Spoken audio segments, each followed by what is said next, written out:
Friends எல்லாருக்கும் வணக்கமுங்க. Order போட்ட ஜிஞ்சோபிளோட ஸ்டெம்மு கோவில்பட்டிக்கு வருமா அல்லது எட்டயபுரத்துக்கு வருமானு ஒரே டவுட்டாக இருந்துச்சுங்க. அப்புறம் பார்த்தா எட்டயபுரம் எஸ்டி கொரியர் ஆஃபீஸ்க்கே வந்துருச்சுங்க.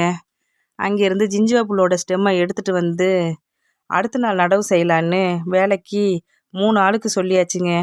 இல்லைன்னா 100 நாள் வேலைக்கு போயிடுவாங்கங்க. ஜிஞ்சோபிள நடவு செய்கிறதுக்கு முந்தி உழவு போட்டு பாத்தி கட்டின வாய்க்காலில் தண்ணி விடணுங்க. இதுதாங்க ஜிஞ்சோபிளோட ஸ்டெம்மு தெரியுதுங்களா?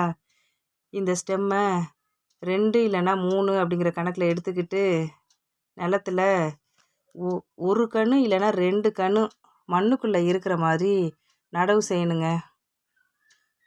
அதுவும் 1 அடி இடைவெளி விட்டு நடவு செய்யணுங்க. தோட்டத்தில் நடவு செஞ்சு முடிச்சாச்சுங்க. எல்லா இடத்துலையும் தெரியுதுங்களா உங்களுக்கு? ஓகே, பாய், தேங்க்யூ.